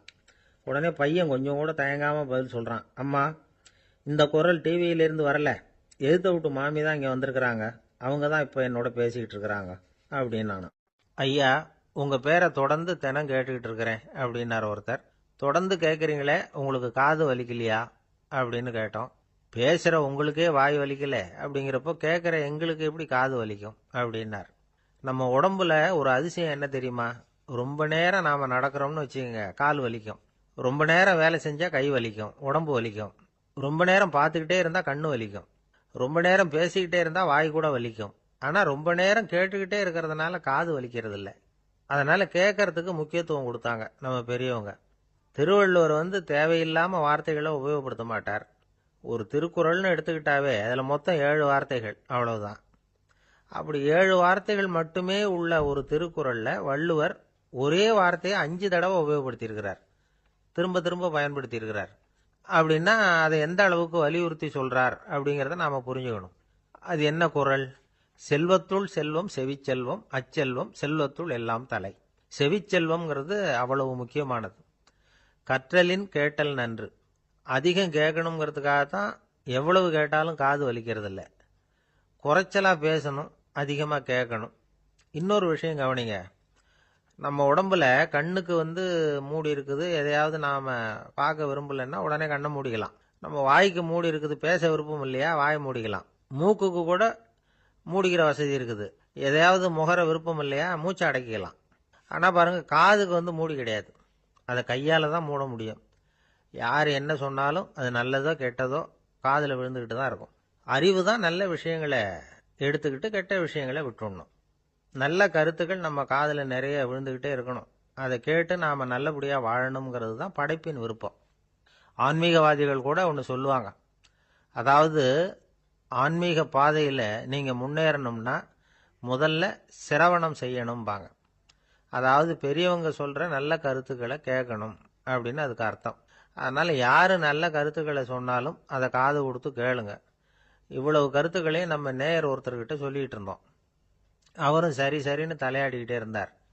அப்புறம் சொன்னார், நீங்கள் சொல்கிறது சரிதான் சார், காதுக்கு மூடி இல்லைங்கிறது ரொம்ப சரி. அதனால தான் உங்கள் தகவல் கூட நாங்கள் விரும்புகிறோமோ இல்லையோ தினம் காதில் விழுந்துக்கிட்டு இருக்குது அப்படின்னார். எங்களுக்கு ரொம்ப பெருமையாக இருந்தது. அப்படியா அப்படின்னோம். ஆனாலும் என்ன மாதிரி சில பேர் நீங்கள் தகவல் சொல்கிற சமயத்தில் காதில் மூடி இல்லையேன்னு சொல்லி கவலைப்படுறதில்ல சார் அப்படின்னார். ஏன்னு கேட்டோம். காதை மூடுறதுக்கு தானே வசதி இல்லை, ரேடியோவை மூடுறதுக்கு வசதி இருக்குதுல்ல, அதனால் டக்குன்னு அதை மூடி வச்சுருவோம் அப்படின்னார். அம்மாக்காரங்களுக்கு அடிக்கடி ஏற்படுற கவலை ஒன்று உண்டு. அதாவது, குழந்தை சரியாக சாப்பிட மாட்டேங்குதே அப்படிங்கிற கவலை. இவங்கெல்லாம் ஒரு விஷயத்தை நல்லா புரிஞ்சுக்கணும். குழந்தைகள்ங்கிறவங்க பெரியவங்க மாதிரி இல்லை. அவங்க கடிகாரத்தில் மணியை பார்த்துட்டு சாப்பிட்றதுக்கு உட்கார்ற ரகம் கிடையாது. பசிச்சா சாப்பிடுவாங்க, இல்லைன்னா விளையாடுவாங்க அல்லது தூங்குவாங்க. அது புரியாமல் அவங்கள கட்டாயப்படுத்தி அல்லது மிரட்டி சாப்பிட வைக்கிறது ரொம்ப தப்பு. ஒரு 8 மாத குழந்தைக்கு 3 மணி நேரத்துக்கு ஒரு தடவை பசிக்கும். அந்த நேரம் பார்த்து சாப்பாடு கொடுத்தா அடம் பண்ணாமல் அது பாட்டுக்கு சாப்பிட்றோம். அதே குழந்தைக்கு 1 வயசு ஆகிறப்போ 4 மணி நேரத்துக்கு ஒரு தடவை பசிக்கும். இந்த வயசில் இயற்கையாகவே பசி குறைஞ்சிருக்கும். அது புரியாமல் என் குழந்தை முன்னாடி மாதிரி இப்போ சரியாக சாப்பிட மாட்டேங்கிறான் அப்படின்னு சில பேர் டாக்டர்கிட்ட போய் சொல்லிக்கிட்டு இருப்பாங்க. இன்னொரு விஷயம், ஒரு குழந்தைக்கு வயசு அதிகமாகிற வேகத்துக்கு உடம்பு எடையும் அதிகமாகிக்கிட்டே போகாது. உடம்பு எடை அதிகமாகிற வேகம் குறைஞ்சிக்கிட்டே வரும். 6 மாத குழந்தைக்கு ஒரு வாரத்தில் 150 கிராம் எடை கூடும். ஒரு வயசில் வாரத்துக்கு 71 கிராம் எடை கூடும். இது புரியாமல் அதிகமாக சாப்பாட்டை கொடுத்து குழந்தைய கஷ்டப்படுத்தக்கூடாது. ஏன்னா அளவுக்கு மீறின உணவு அஜீரணத்தை உண்டு பண்ணிவிடும். குழந்தைக்கு ஒரு தட்டில் கொஞ்சமாக ஆகாரத்தை வச்சு கொண்டுகிட்டு போய் கொடுக்கணும். மலை மாதிரி குவிச்சு வச்சா அதை பார்த்ததுமே பசி அடங்கி போயிடும். அடித்து மிரட்டி பயமுறுத்தி குழந்தைய சாப்பிட வைக்கிற பழக்கம் இருக்குது பாருங்க, அதுக்கு ஃபுட் ஃபோர்ஸிங் அப்படின்னு பேர். இப்படி பண்ணுனா குழந்தைக்கு சாப்பாட்டில் விருப்பம் குறைஞ்சிரும், அதை கண்டாவே வெறுக்க ஆரம்பிச்சிடும். அது மாதிரி உளம் சார்ந்த பசி குறைவு, சைக்கோஜெனிக் அனோரெக்சியா, அது ஏற்படுமா. சாப்பாடுங்கிறதே ஒரு தண்டனை மாதிரி தோணும். குழந்தைகளுக்கு பிடிச்ச மாதிரியான ஆகாரத்தை கொடுக்கணும். சத்து அதிகம் இருக்குங்கிறதுக்காக அதுக்கு பிடிக்காத ஆகாரத்தை கொடுத்து கட்டாயப்படுத்தக்கூடாது. குழந்தைகளுக்கு 2 வயசு ஆகிறப்போ இயற்கையாகவே எதிர்மறை குணம் உண்டாகும். அதாவது அந்த எதிர்மறையாக பேசுறது. இது மாதிரி சமயங்களில் நாம் என்ன சொல்கிறோமோ அதுக்கு நேர்மாறாக நடந்துக்கும். ஏட்டிக்கு போட்டி. சாப்பிட சொன்னால் விளையாட போவோம், விளையாட சொன்னால் சாப்பாடு கேட்கும். இதை புரிஞ்சுக்கிட்டு நடந்துக்கணும். குழந்தை சொன்ன பேச்சை கேட்கலேன்னு கோவப்படக்கூடாது. குழந்தை வளர வளர பிடிவாத குணம் வர்றது சகஜம். கேட்டதை வாங்கி கொடுத்தாதான் சாப்பிடுவேன் அப்படின்னு பிடிவாதம் பண்ணும். வாங்கி கொடுத்து விடுறது தான் உத்தமம். நீங்களும் அதுக்கிட்ட பிடிவாதம் பண்ணிகிட்டு இருக்கக்கூடாது. ஏன்னா கேட்டது கிடைக்கலையேங்கிற ஏமாற்றம் கூட குழந்தையோட பசியை குறைச்சிரும். கேட்டது கிடைச்சுட்டா பசி அதிகமாகும், கொடுத்ததை மலமலன்னு சாப்பிட்றோம். குழந்தைகளுக்கு கண்ட கண்ட நேரத்தில் சாப்பிட்றதுக்கு எதையாவது வாங்கி கொடுத்துக்கிட்டு இருந்தால் சாப்பாட்டு நேரத்தில் சாப்பிடாம அடம் பண்ண ஆரம்பிச்சிடும். பள்ளிக்கூடம் போகிற பிள்ளைங்க காலை உணவை சரியாக சாப்பிட மாட்டாங்க. அச்சம், அவசரம், பரபரப்பு இதெல்லாம் தான் காரணம். பள்ளிக்கு புறப்படுறதுக்கு ஒரு 3/4 மணி நேரத்துக்கு முன்னாடியே சாப்பாடு போட்டுருங்க, அது சரியாக போடும். படிக்கிற குழந்தைகள் உடல் சோர்வு, மனச்சோர்வு இது காரணமாக கூட சாப்பிட மறுக்கிறது உண்டு. இப்போ உதாரணமாக சாயந்தரம் விளையாடி விட்டு வீட்டுக்கு வந்ததும் சாப்பிட சொன்னால் வேணாம்பாங்க. இது உடல் சோர்வு. ரொம்ப நேரம் வீட்டு பாடங்களை செஞ்சு முடித்த கையோடு சாப்பிட சொன்னாலும் அவங்களால சரியாக சாப்பிட முடியாது. இது உளச்சோர்வு, அதாவது மனச்சோர்வு. இதை தவிர குழந்தைகளுக்கு உடல் நலக்குறைவு ஏற்பட்டால் கூட சாப்பிட மறுக்கிறது உண்டு. சில மருந்து மாத்திரைகள் கூட பசியை குறைச்சிரும். அதனால் சரியாக தெரிஞ்சுக்கிட்டு குழந்தைகளை சாப்பிட வைக்கணும். அது புரியாமல் கையில் சாப்பாட்டு தட்டை வச்சுக்கிட்டு குழந்தைகளை விரட்டிக்கிட்டு அலையக்கூடாது. ஒரு சின்ன பையன் சொன்னான், எங்கள் அம்மா சாப்பாடு போடுறது தெரிஞ்சா நான் உடனே வீட்டை விட்டு வெளியில் ஓடி போடுவேன் அப்படின்னா. ஏன் அப்படி பண்ணுறேன்னு கேட்டோம். எங்கள் அப்பா கூட அது மாதிரி தான் சார் பண்ணுவார் அப்படிங்கிறான். கங்கைக்கரை தோட்டம் பக்கத்தில் ஒரு ஆசிரமம், அங்கே ஒரு பெரியவர் தங்கியிருக்கிறார். அவர் தான் ராமகிருஷ்ண பரமஹம்சர். அந்த ஆசிரமம் இருந்த இடம் கரக்பூர். வங்காளத்தில் பொதுவாக எல்லாரும் மீன் சாப்பிட்றது உண்டு. கங்கையில் குளிச்சுட்டு கையில் ஒரு மீனோட வர்றது வழக்கம். இவர் இருக்கிற இடத்துக்கு கங்கையில் படகு வழியாக வரணும். அப்படி தான் எல்லாரும் வருவாங்க. வர்றவங்களை ஒன்று கூட்டி ஆன்மீக விஷயங்களை பற்றி பேசிக்கிட்டு இருப்பார். ஒவ்வொரு நாள் ஒவ்வொருத்தர் நகரத்துக்கு போகணும். வரும்பொழுது மீன் கொண்டுகிட்டு வரணும். அதுக்கு ஒரு அட்டவணையே உண்டு ஆசிரமத்தில். அது பிரகாரம் ஒரு நாள் சுவாமி யோகானந்தர் படகில் போனார். படகை செலுத்தினவங்க ராமகிருஷ்ணரையும் சுவாமி யோகானந்தரையும் மற்றவங்களையும் பித்தர்கள் அப்படின்னு சொல்லி ஏளனமாக பேசினாங்க. அவங்க என்ன பைத்தியம் பிடிச்சவங்க அப்படிங்கிறது மாதிரி. சுவாமி யோகானந்தருக்கு ரொம்ப மென்மையான இதயம். இவங்க இப்படி கண்ணாபின்னான்னு பேசுகிறத பார்த்தா மீனை வாங்கிட்டு திரும்புகிறப்போ என்ன நடக்குமோ அப்படிங்கிற பயம் வேற வந்துட்டுது அவருக்கு. அவ்வளவு மென்மையானவர். இதை தெரிஞ்சுக்கிட்ட ராமகிருஷ்ணர், யோகானந்தா இங்கே வா அப்படின்னு கூப்பிட்டார். இவர் கண்ணீரை தொடச்சிக்கிட்டே கிட்ட போனார். சொன்னார், ஐயா, படகு ஓட்டுறவங்க உங்களை பற்றி மோசமாக பேசுகிறாங்க. என்ன திட்டினா பரவாயில்ல, ஆனால் உங்களை அவங்க திட்டுறாங்க. அதை என்னால் தாங்கிக்க முடியல அப்படின்னார். இதை கேட்டதும் ராமகிருஷ்ணருக்கு கோபம் வந்துட்டு தான். என்னது, உன்னுடைய குருவை பற்றி அவங்க மோசமாக பேசும்பொழுது நீ சும்மா இருந்தியா? வெளியில் போ அப்படின்னு விட்டார். குரு நிந்தனை செய்கிறப்போ அதை கேட்டுக்கிட்டு சும்மா இருக்கலாமா? குரு நிந்தனையை கேட்டால் பாவம் இல்லையா? என்னை தூற்றும் போது அவங்க பாவம் செய்கிறாங்க. அதை கேட்டுக்கிட்டு நீ சும்மா இருந்தால் நீயும் பாவம் செய்கிற அப்படின்னாராம். அடுத்த நாள் சுவாமி நிரஞ்சனானந்தர் போக வேண்டிய நாள். இவர் படகுல போகும்பொழுதும் அதே மாதிரி நடந்துதான். அவங்க மோசமாக பேச ஆரம்பித்தாங்க, திட்ட ஆரம்பித்தாங்க. அப்படி கேலி பண்ண ஒருத்தனை இவர் என்ன பண்ணார், பலார்னு கன்னத்தில் அரைஞ்சிட்டார். இன்னொருத்தனை கங்கையில் தூக்கி எறியறதுக்கும் தயாராகிட்டார். அதுக்கப்புறம் அவங்க யாரும் வாயை திறக்கலை. மீன் வாங்கிட்டு வர்றப்பவும் படகுல ஒரே அமைதி. அவ்வளவு பயம் அவங்களுக்கு. ராமகிருஷ்ணர் கூப்பிட்டு விசாரித்தார் என்ன நடந்ததுன்னு. இவர் சொன்னார், அவர் யோகானந்தா போகும்பொழுது என்ன நடந்ததோ அப்படியே தான் இப்பவும் நடந்தது. குரு நிந்தனை செய்கிறத கேட்டுக்கிட்டு நான் சும்மா இருப்பேனா?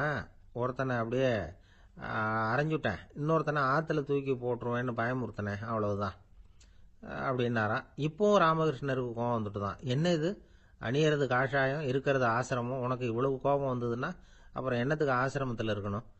பிரம்மச்சாரி எப்பவும் அமைதியாக இருக்கணும் அப்படின்னு அறிவுரை சொன்னாராம் ராமகிருஷ்ணர். அப்போ இவர் கேட்டாராம், ஏங்க அவருக்கு ஒரு விதமான அறிவுரை சொன்னீங்க, எனக்கு வேற விதமாக அறிவுரை சொல்கிறீங்க, இதில் எது உண்மை அப்படின்னு கேட்டிருக்கார். இதுக்கு ராமகிருஷ்ணர் சொன்ன பதில் என்னன்னா, அட அசடே, சக்கரத்தில் காற்று அதிகமாக இருந்தால் குறைக்கணும், குறைச்சலாக இருந்தால் கூட்டணும். அவன் சாது, அவனுக்கு அதிக உணர்ச்சி தேவை, உனக்கு படபடப்பு அதிகம், உனக்கு பொறுமை தேவை அப்படின்னாராம்.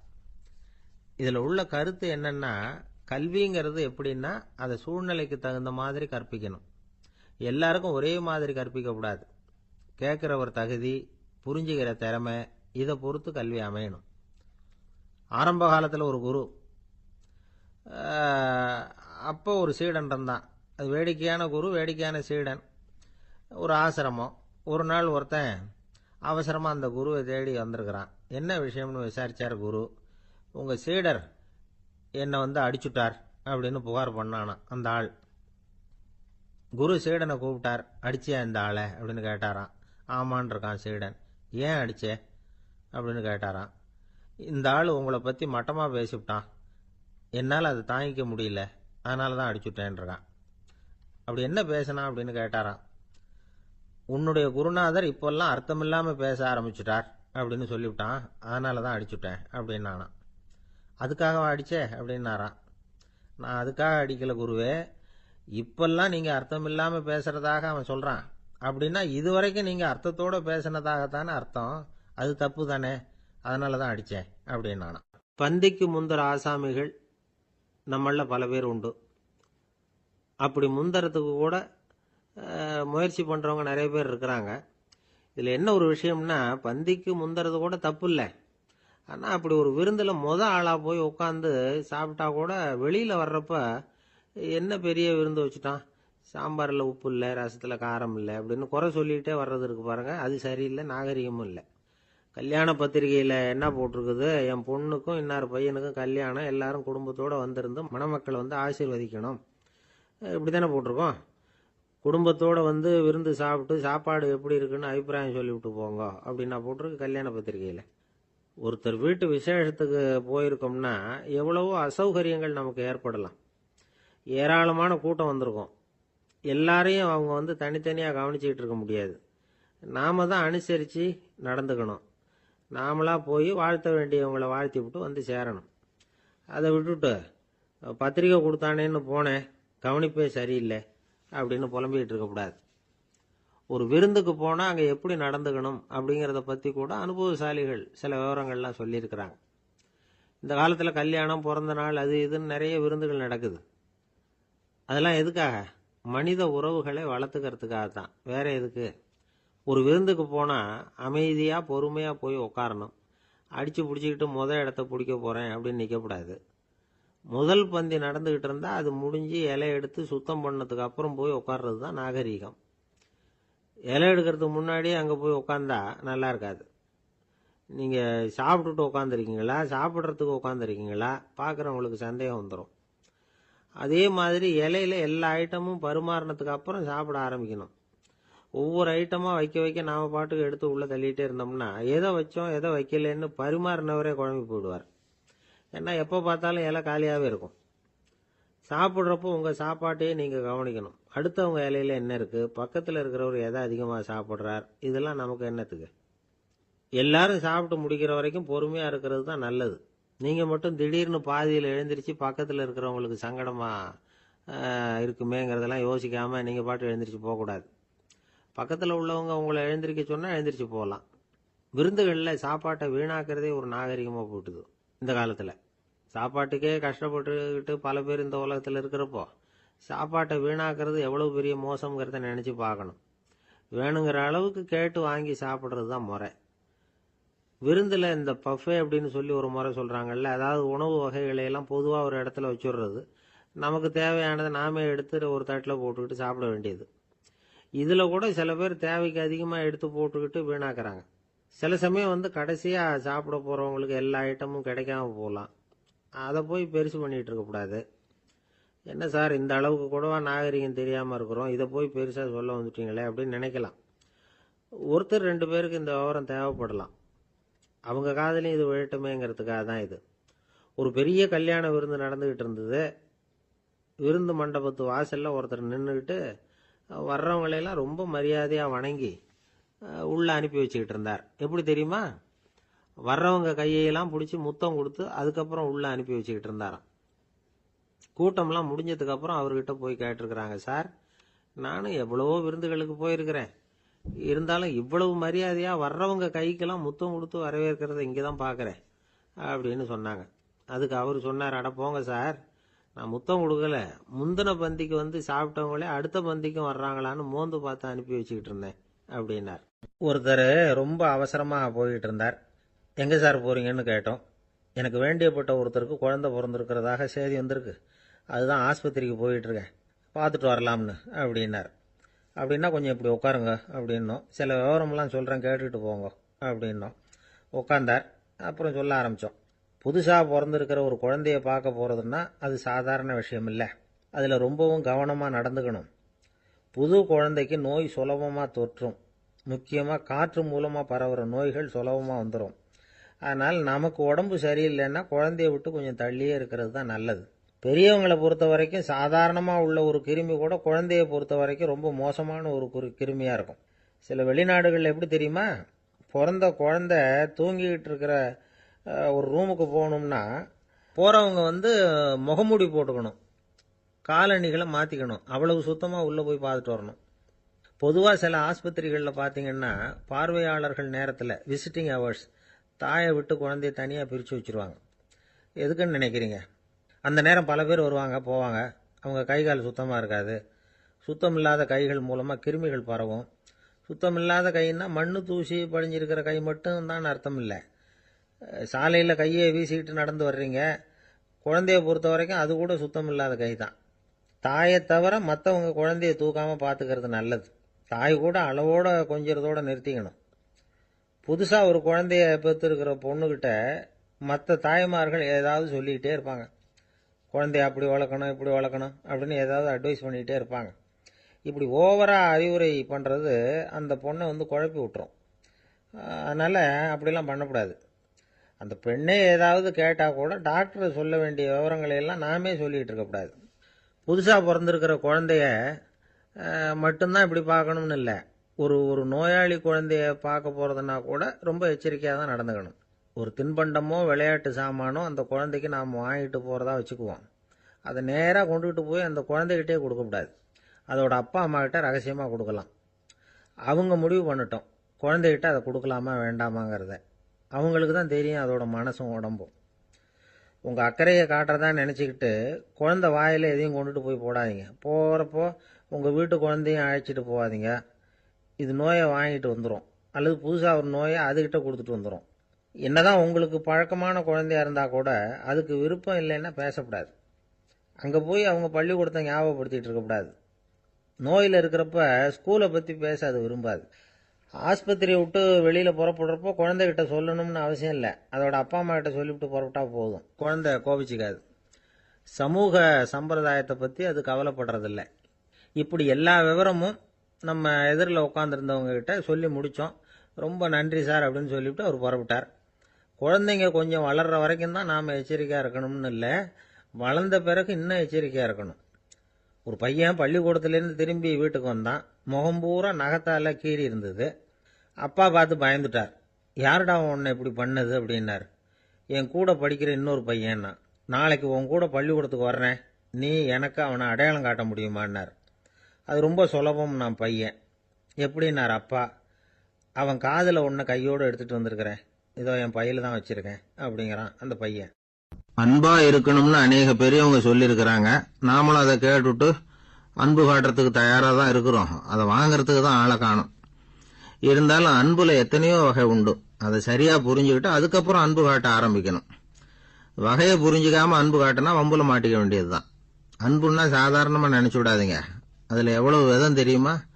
இரக்கம், கருணை, காருண்யம், பந்துத்துவம், பட்சம், பாசம், நேசம், விசுவாசம், அபிமானம், காதல், பக்தி, இப்படி பல விதமா அதை பத்தி சொல்லி வச்சிருக்கிறாங்க பெரியவங்க. இந்த வார்த்தைகள்லாம் நாம கேள்விப்பட்டது தான். இருந்தாலும் அதுகளுக்குள்ள என்ன வித்தியாசம்னு கேட்டா சரியா சொல்ல தெரியாது. அதனால இந்த வார்த்தைகளுக்கெல்லாம் பெரியவங்க என்ன விளக்கம் சொல்றாங்கன்னு இப்ப பார்க்கலாம். எளியவர்கள் மேல செலுத்துற அன்பு இருக்கு பாருங்க, அதுக்கு இரக்கம்னு பேரு. அறிவு பலம், சரீர பலம், இது ரெண்டும் இல்லாதவங்க மேல, அதாவது வலிமையற்றவர்கள் மேல செலுத்துற அன்பு இருக்கு பாருங்க, அதுதான் கருணை. எறும்புல இருந்து யானை வரைக்கும் சகல ஜீவராசிகள் மேலேயும் காட்டுற அன்புக்கு காருண்யம்னு பேரு, ஜீவகாருண்யம். சிவி சக்கரவர்த்தி காட்டின அன்பு இந்த ரகம். உறவினர்கள், சொந்தக்காரங்க, அவங்க வசதியா இருந்தாலும் வறுமையில் இருந்தாலும் வித்தியாசம் இல்லாம காட்டுற அன்பு இருக்கு பாருங்க, அதுக்கு பேரு பந்துத்துவம். ஒரு எஜமானன் வேலையாள்கிட்ட காட்டுற அன்பு இருக்கு பாருங்க, அதுக்கு பேரு தான் பட்சம். அவனும் தன்னை மாதிரி மனுஷன்தாங்கிற நினைப்பு வேணும்.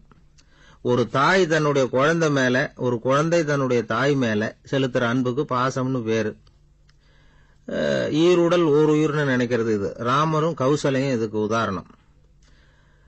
தம்மை ஒத்த நண்பர்கள் கிட்ட செலுத்துற அன்புக்கு நேசம்னு பேரு. வயசு, செல்வம், அந்தஸ்து இந்த வித்தியாசமெல்லாம் பார்க்காம அவங்க சுக துக்கத்துல சமபங்கு எடுத்துக்கிறது இது. கிருஷ்ணன் குசேலர்கிட்ட காட்டினது இந்த ரகம். வேலை செய்யறவன் முதலாளி கிட்ட காட்டுற அன்புக்கு விசுவாசம்னு பேரு. தேசத்து மேலையும் தாய்மொழி பேர்லையும் செலுத்துற அன்புக்கு அபிமானம்னு பேரு. தேசாபிமானம்னு சொல்றமே இதுதான். ஒரு கணவன் மனைவி பேர்ல காட்டுற அன்புக்கு காதல்னு பேரு. கடவுள் பேர்ல செலுத்துற அன்புக்கு பக்தின்னு பேரு. இப்படி அன்புல பல ரகம் இருக்கிறப்போ அதுல உள்ள வித்தியாசம் தெரியாம இடம் மாத்தி அன்பு காட்டினா இடைஞ்சல் தான். சரி, இந்த அன்பை பத்தி விஞ்ஞானம் என்ன சொல்லுது தெரியுமா?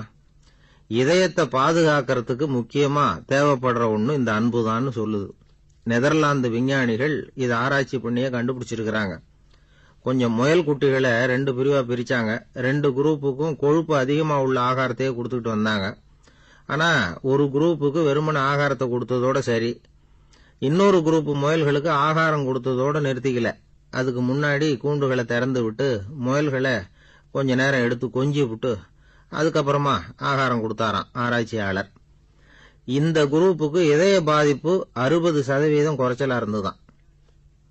சில நோயாளிகளுக்கு ஹார்ட் அட்டாக் வந்தாலும் அதை தாங்கிக்கிட்டு குணமாகிற சக்தி அதிகமா இருக்குது.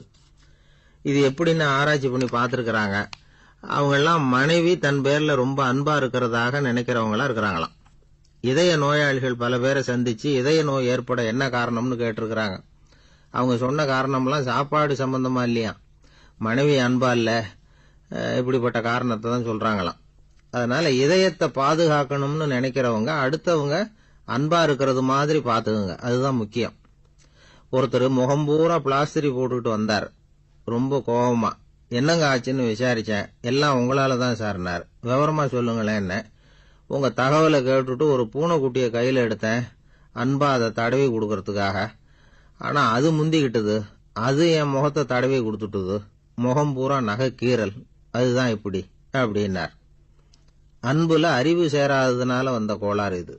காஞ்சிபுரத்துல பல்லவ ராஜா ஒரு கோவில் கட்டினார், கைலாசநாதர் கோவில். அதுக்கு கும்பாபிஷேகம் பண்றதுக்கு ஒரு நாள் குறிப்பிட்டு அதுக்கு வேண்டிய ஏற்பாடுகள்லாம் பண்ணினார். முதல் காரியமா கடவுளை வேண்டிக்கிட்டார், நீங்க இந்த கும்பாபிஷேகத்துக்கு நேர்ல வந்து கலந்துக்கணும்னார். கடவுள் அந்த ராஜா கனவுல வந்தார். நீ கும்பாபிஷேகம் வச்சிருக்கிற அதே நாள்ல அதே நேரத்துல எனக்கு இன்னொரு ஊர்ல ஒரு கும்பாபிஷேகம் இருக்குது, அதுக்கு போக வேண்டியிருக்கு. அதாவது திருநின்ற ஊர்ல என்னுடைய பக்தர் ஒருத்தர், அவரும் ஒரு கோயில் கட்டி கும்பாபிஷேகம் செய்யறார், நான் அதுக்கு போக வேண்டியிருக்கு, அதனால உன்னுடைய தேதியை நீ மாத்தி வச்சுக்கோ அப்படின்னார். கடவுள் தான் எங்கேயும் இருக்கிறவராச்சே, அவர் நினைச்சா 2 இடத்துலயும் இருந்து கோயில் கும்பாபிஷேகத்தை நடத்த முடியாதா? ஏன் இப்படி செய்யல? அது ஒரு முக்கியமான காரணத்துக்காக தான். திருநின்ற ஊர்ல இருந்த பூசலாருங்கிற அந்த அடியாரின் பெருமையை இந்த உலகத்துக்கு எடுத்து காட்டணுங்கிறதுக்காகத்தான் கடவுள் அந்த ராஜா கிட்ட அப்படி சொன்னார். சரி, அந்த அடியார் அப்படி என்னதான் பெருசா கோயில் கட்டி விட்டார்? ராஜா கட்டின கோயிலை விட பெருசா? அவர் கட்டினது கருங்கல்லாலேயோ மண்ணாலேயோ மரத்தாலேயோ இல்ல. அவர் கட்டின கோயில் வேற மாதிரி. அது மனசால கட்டின கோயில், மனசுக்குள்ள இருக்கிற கோவில், மனக்கோவில். அந்த அடியார் தன்னோட மனசுக்குள்ள மாசக்கணக்கா ஒவ்வொரு கல்லா சேர்த்து கட்டின கோவில். இந்த விஷயம் ராஜாவுக்கு தெரியாது. அவர் என்ன நினைச்சுட்டாரு, அது நாம கட்டின கற்கோயிலை விட ரொம்ப பெருசா இருக்கும் போல இருக்கு அப்படின்னு நினைச்சுட்டாரு. சரி, அப்பேற்பட்ட அந்த கோயிலை தரிசனம் பண்ணிவிட்டு வருவோம் அப்படின்னு நினைச்சு ராஜா திருநின்ற ஊருக்கு போறார். அங்க போய் பார்த்தா கோயிலையும் காணும், ஒன்னையும் காணும். கடைசியில பூசலார் கட்டின மனக்கோவில் தான் அதுங்கிறத அவர் புரிஞ்சுக்கிறார். உடனே அந்த அடியாரின் காலில் விழுந்து வணங்குறார். அவரோ, இது மனசால முயன்ற கோவில், இதுக்கு இத்தனை பெருமையா அப்படின்னு ஆச்சரியப்படுறார். இதுல ஆச்சரியப்படுறதுக்கு ஒண்ணும் இல்ல. ஆண்டவன் விரும்புறது அகபக்தியை தவிர புற தோற்றங்களே அல்ல. இத நாம புரிஞ்சுக்கிட்டோம்னா நமக்குள்ள எந்த வேறுபாடுகளும் வர்றதுக்கு வழியே இல்லை. இன்னொரு ராஜா இருந்தார்.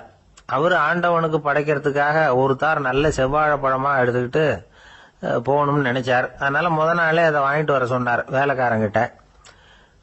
வேலைக்காரன் போனா கடத்தெருவில் ஒரு தார் பழம் வாங்கினா. வர்ற வழியில அவன் குடிசை, அப்படியே எட்டி பார்த்துட்டு போவோமேன்னு நினைச்சான். போனான். அங்க இவனோட குழந்தை பாவம் பசியால கத்திட்டு இருக்கு.